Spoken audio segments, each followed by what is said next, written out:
It's week 2 of preseason for FC Dallas, and we're here at the beautiful Toyota Stadium, where the team hit the field early this morning for a training session. Newcomer Isaiah Parker said that he is eager to add some fresh legs and his skill set to this Dallas team. FC Dallas started off strong, scoring within the first few minutes of the game, and before the halftime, they had 5 points over this San Antonio team.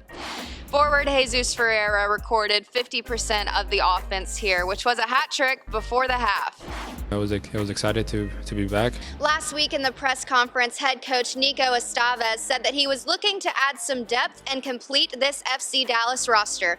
He did just that this week with the addition of Jesus Ferreira to this team. Now, if you're an FC Dallas fan, you are very familiar with the last name Ferreira. His father, David, actually played on the 2010 team where he took them to the Western Conference Finals and won MVP. Ferreira will continue his father's tradition by wearing number 10 here this season. Dan Hunt said that Nico Estevez and his whole staff bring a breath of fresh air and light to the team. It's a very exciting season here, but it still is a process, building on the positives, but there are things that have to be addressed and fixed. Excited for the energy of this season, Nico Estevez says sometimes you have to control the excitement with the players. Well, I guess that Ron Gardenhire was right about Candelario. He is 50% of our offense scored here against the Boston Red Sox. And if this is any indication about what Candelario is going to look like for the rest of the season, you might want to rethink your pick-the-stick choices. Over to you. Check out this beauty from Cleveland outfielder Tyler Naquan. He goes all out to take extra bases away from the Reds' Scooter Gennett. Take another look. Full extension from Naquan to make a great catch. Gennett would get his revenge, though. The best highlight last night didn't come from any game, though. It came courtesy of the Giants' Derek Holland and Hunter Pence, who put together a little campaign video to try and help their teammate Brandon Belt earn the final spot on the National League All-Star team. Let's take a look. The second half of the season has been underway for just over a week now, which means the youngsters of this Tigers team have just over 2 more months to showcase what they have. Who has the pressure on them? We'll take a look when we come back from Tigers Live. Hello, my name is Abby Jones, and welcome to this week's matchup of Samford Game Day. Tonight, the Samford Bulldogs are hosting the Auburn Tigers at Joe Lee Griffin Field, and the Samford Bulldogs are going into this game 19-14 overall, 7-2 in the conference, and although this is not a conference matchup, this has the potential to be a headline for the Samford Bulldogs as this is an in-state matchup. Lee Griffin Field, these Samford Bulldogs pulled off a huge upset against the Auburn Tigers. Jack, what do you think about that game tonight? I thought it was awesome. Friday night, October 14th, was one of the more special moments of the season, and it was not only senior night, but additionally it was the night of fundraising for the Shauna House, an enduring charity honoring Coach Yelton's late wife, Shauna, who lost her battle with cancer last year. $13,000 were raised for the charity.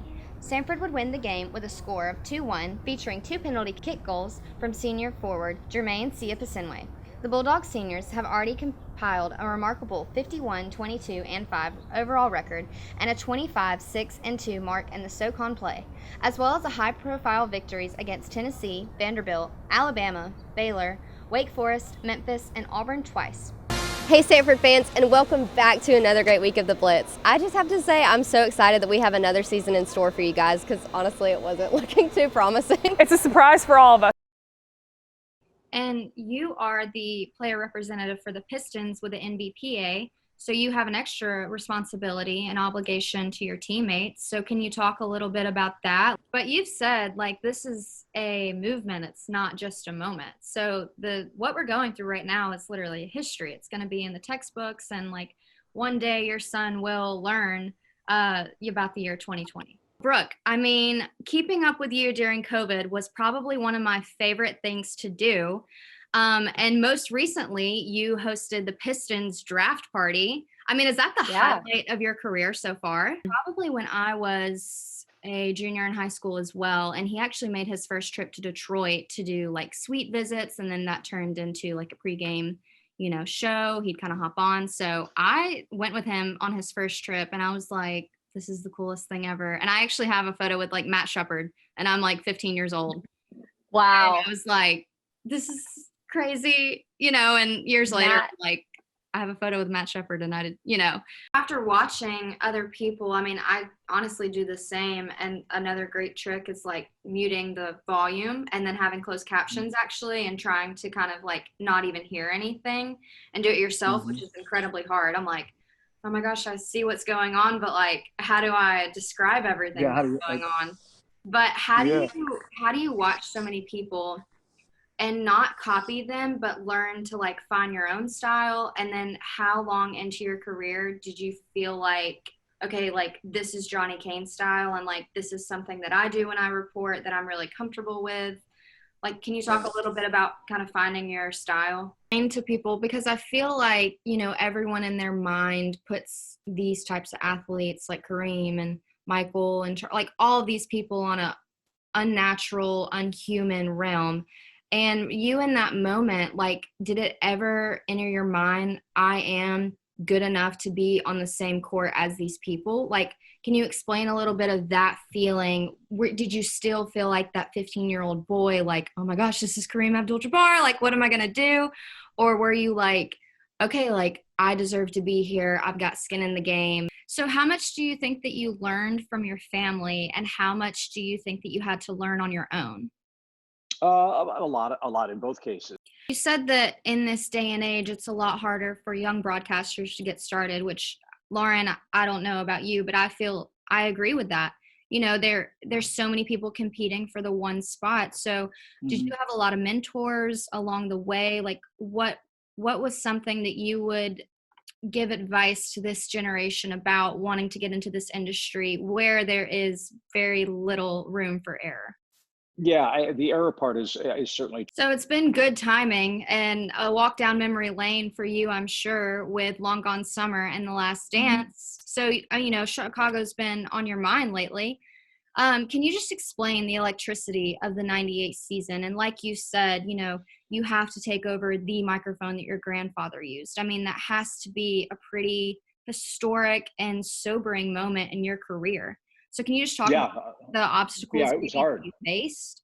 It was hard because, again, Chicago's an interesting city, obviously, and we didn't. So you were there with Shaquille O'Neal. I was there with Shaquille O'Neal. Yes, I was there. That was a couple of years. That was a couple of years later, right? Overtime with Johnny Kane. Johnny, are you ready? Let's go. Most exciting game that you have ever seen in person? 2008 National Championship, KU over Memphis in overtime. So if you could have a verified check on Twitter for any other reason than being a broadcaster, what would be your reason? One shoe for the rest of your life. What are you? Oh, Jordan 13. He got games. Oh, specific. One day you have to go on to either your favorite movie or your favorite TV show, and then you have to be the favorite character. Who are you going to be? What movie or TV show are you going to be in? 50 First Dates, I'm Adam Sandler. One's got to go Instagram, Snapchat, Twitter, Facebook. Twitter for sure. Twitter. You like Twitter. I love Twitter. Twitter's the best ever. We have got Steve here. Hi, Steve. Hey, how are you? Good, how are you? Good. He says that he has been a lifelong Braves fan, so we're going to put that knowledge to the test. Are you ready? Yes. Okay. I feel like you might be a little more in the age range of the questions. I feel like the people that I've asked before, Seasoned, okay. they say that they're really a lifelong Braves fan, but it's really not true. All right, are you ready? Yes. Okay. What was the most recent Atlanta Braves appearance in the World Series? 95. Close. Okay. No, 95 was a big year, but it was 1999. Okay, all right. We won in 95. That was the next question. So you won in 1995. Right. Who did you beat? Indians, Cleveland Indians. There you go. Yeah. All right. If you had one teammate, past or present, to babysit your son, who in the world, if any, would you allow to do that? You know what? I'll probably go to make it funny. I'll probably go Blake. Blake, you know, Blake has 2 kids. He probably could do a good job with little man. He could do a good